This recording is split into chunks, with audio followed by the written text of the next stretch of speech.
And I'm AJ Hammer, hanging out for Amy Scott today, just checking out the May issue of a magazine called Tribe. It's out of New Orleans with style, culture, and ideas. Basically, it has music, fashion, and sex. It's actually really great. I picked it up when I was down in the Big Easy a couple of weeks ago. Be on the lookout for it. It's new this year. It's going to be big, big. Wow. 16 years ago, one day, The Best City magazine launched in the last 10 years. A mirror reflection of what's really going on in New Orleans, one of the most notable launches of '95, Tribe. causing rock and roll trouble all over the world. and chicks in a box said 2 for 1, but 3 for 2. I said, that's no bad, here's the money for you. One was a magenta, 2 other was a blue. I know my chicken, you got to know you're a chicken. I know my chicken, you got to know you're a chicken. I know my chicken, you got to know you're a chicken.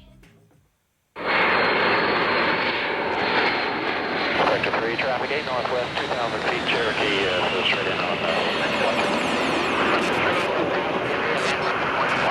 Thanks, Sector 3.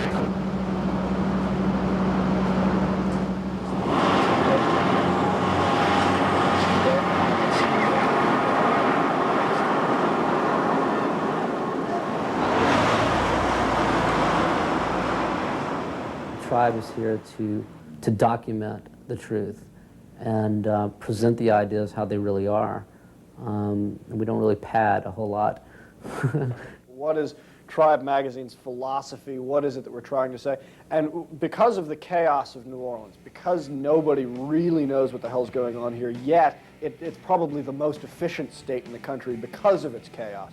That we represent a much larger generational idea, which is we don't know what the hell we're doing.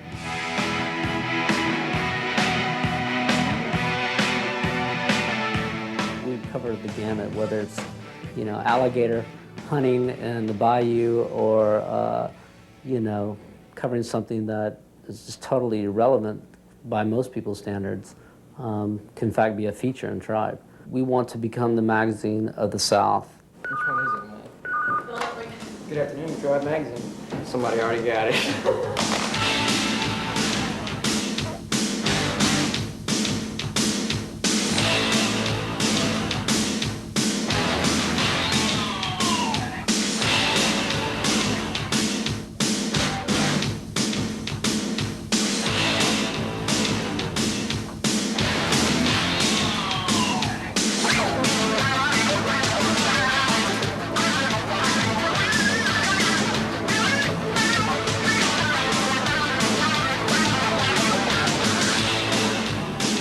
Tribe means, you know, we were trying to find a name that represented a group of people. And, you know, sociologists use the word tribe to describe any group of people that have a shared identity or culture. So it was sort of a natural choice. Tribe had a national feel to it, and that was one of the aspirations in the beginning was we don't want to be just a New Orleans magazine. We want to sell New Orleans to the world.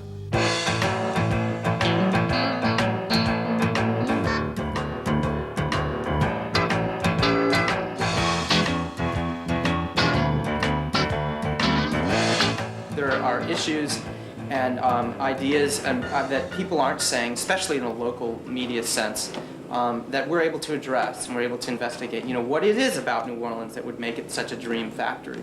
And the idea that, you know, you could come to New Orleans, the dream factory, and have any number of dreams, and often they overlap. That's what the, you know, ideally that the focus is of the magazine, which is that it's unfocused in a very focused way.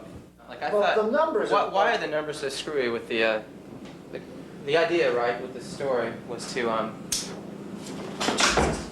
Oh, Christ. put the wrapper back up here. The idea is not to kill the animals when you write the story. I don't think we would concentrate so much on where to go or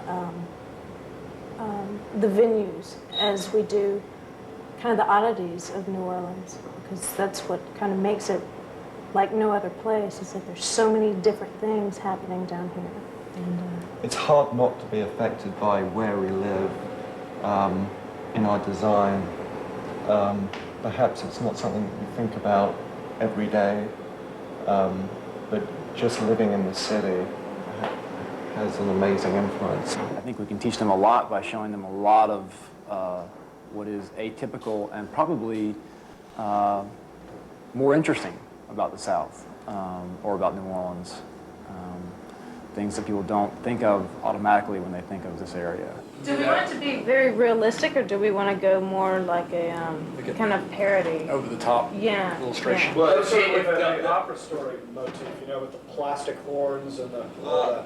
The bulk of publications in the South are for the fixed conservative, and we're definitely more, I hate to use words like alternative, but compared to the bulk of magazines or any publication in the South, we're definitely edgy and irreverent.